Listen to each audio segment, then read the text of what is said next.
Hello everybody, Fox here, and welcome back to another Minecraft Bedrock Edition Redstone tutorial.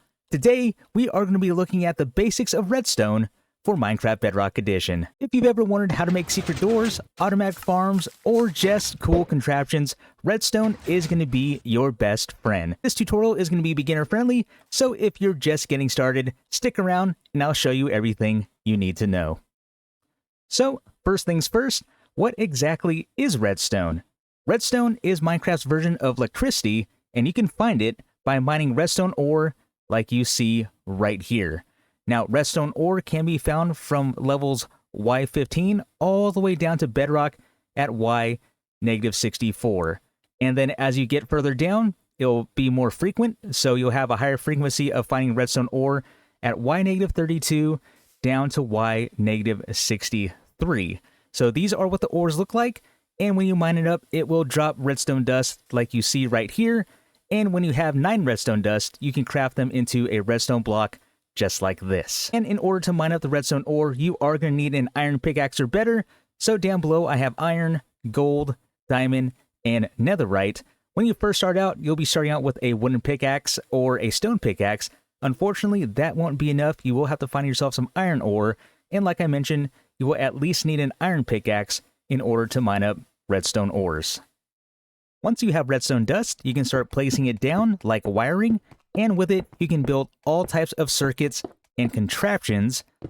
So with that, you can see I have the redstone line placed down. We have a redstone lamp at the end.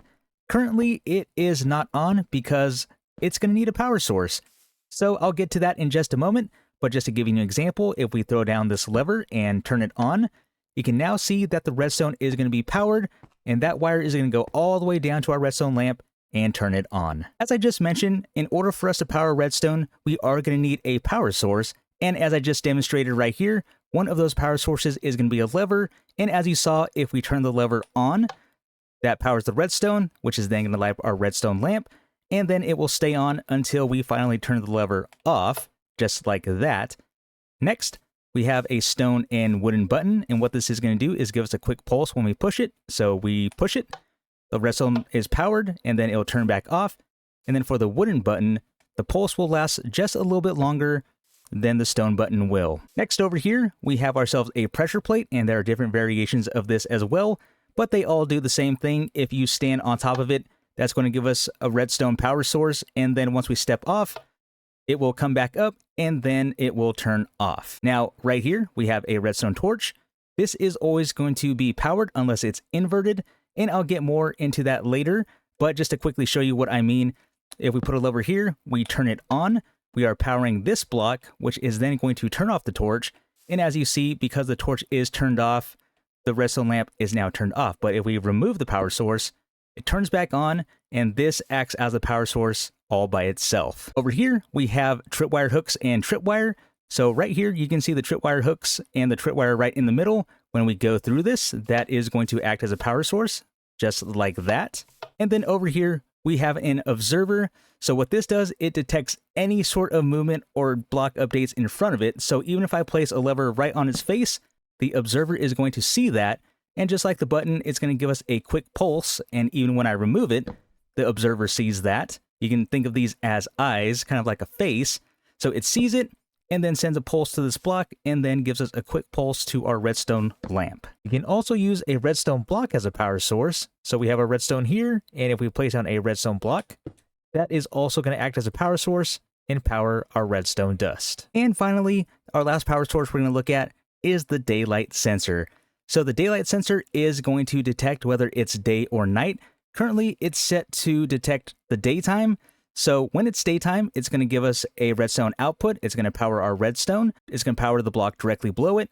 It's also going to power our redstone line, which is going to power that block and then that redstone lamp. But if we change this so it only works during the nighttime, obviously it's not going to work during the day. But if we go ahead and make this nighttime, you can see it's going to work then. And then if I flip it back to sense daylight, then it's not going to work. And with that, those are all of your power sources that you can use to power your redstone dust. Now that we know how to gather redstone and how to lay it down for wiring and then how to power it, Next, let's talk about redstone signal strength. And this build is going to demonstrate it right here. So we have our unpowered redstone line. We have our power source. Let's go ahead and flip our lever. That's going to power the redstone. Now, for redstone signal strength, wherever your power source is, in this case, this is the lever, it will power up to 15 blocks away. So if we follow this down, I have this labeled. If we go all the way down to 15 blocks, which is going to be right here, you can see there is enough strength to get down to power this redstone lamp and to go into our target block and power this lamp. But once we get to the 16th block away from our power source, it is no longer being powered. However, there is a way to strengthen that signal or to boost it, and that is using a redstone repeater. So we'll get more into the components later, but I'm going to show you how this works. We have the same setup. We flip our lever. That's going to power all of the redstone going all the way down to here. So now we are at block 15. And as you saw, this is where we lose our signal strength. Now that we have a repeater right here, this is going to boost and strengthen our signal strength. So one thing to notice is the further we get away from our power source, you will notice that the redstone line will start to kind of fade and get dark until eventually it's nothing. But even at the very end, we place down our repeater.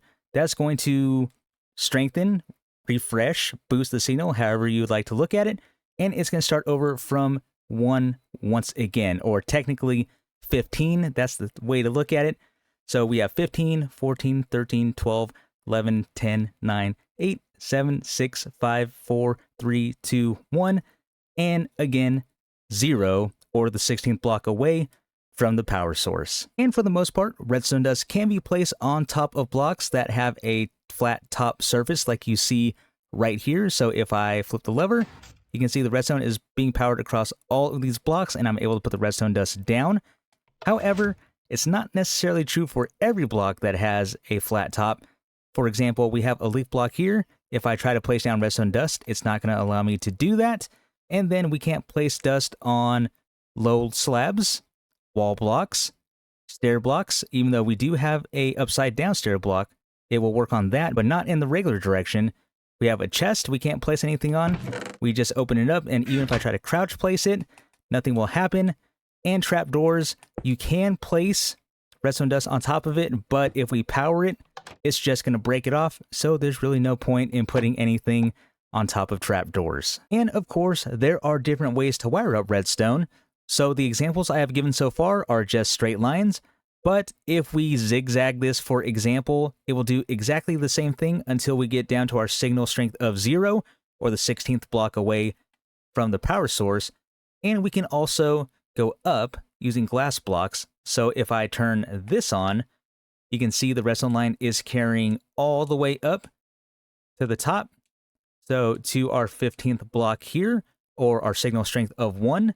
And then when we get to our signal strength of 0, or the 16th block away from the power source, you can see that this is not being powered. Now, with the glass, it also goes both ways. So the redstone signal can go up and it can go down. So let's go ahead and flip this lever, and that's going to be powered because it's only 2 blocks away.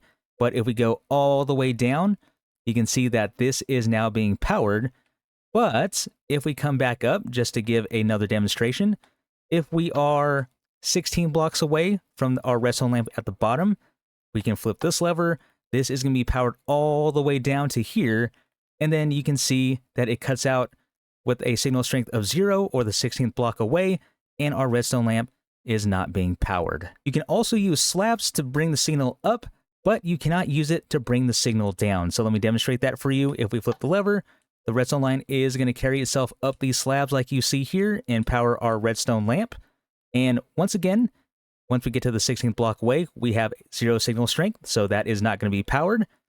Now, just to give a demonstration, if we turn that off and we try to do it from the top, we can see it is working from up here. But like I mentioned, if we use slabs, it's not going to carry the signal down, so you can see it actually cuts off right here. Now, if we try to use solid blocks, you can already see that it's not going to go through it at all. So if I try to power this, it's going to stop right here. It will power this block, and if I were to grab a redstone lamp and put it right here, it will still power it. But as you can see, the signal strength is not going to continue to go up. I just mentioned solid and non-solid or transparent blocks.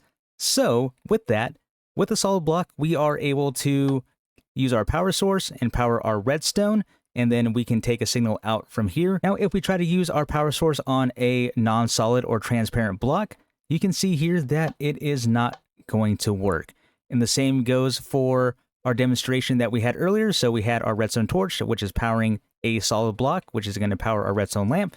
But we have a redstone torch here with a glass block, which is a non-solid or transparent block, and no redstone signal is going to pass through that. Therefore, the redstone lamp is not going to be powered. Before I end the video, let's do a quick review of everything that we covered today. So in the beginning, we went over where we can find redstone ore and how to mine it. So we do need to find it between levels Y15 to Y-64, and we will need an iron pickaxe to mine it up to actually get redstone dust.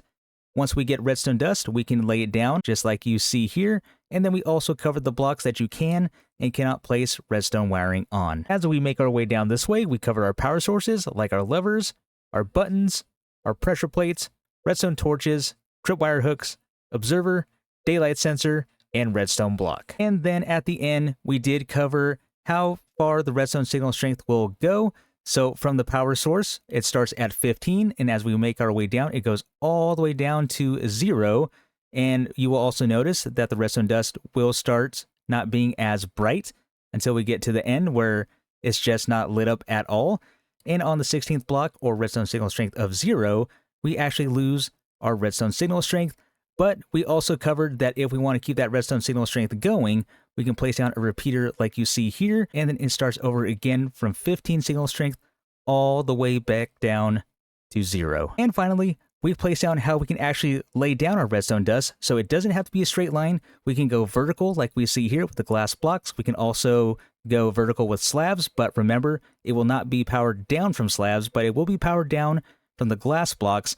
And then for the solid blocks, it's just not going to pass through whatsoever. So I think this is a great place to end the video. I did cover quite a bit of information, and in the next video, I'm going to go ahead and cover redstone components. So that's going to be things like your repeater, your comparator, your dropper, dispenser, piston, sticky piston, observer, hoppers, and things like that. So be sure to like and subscribe. It really helps out the channel, and that way you'll be notified when the next video comes out.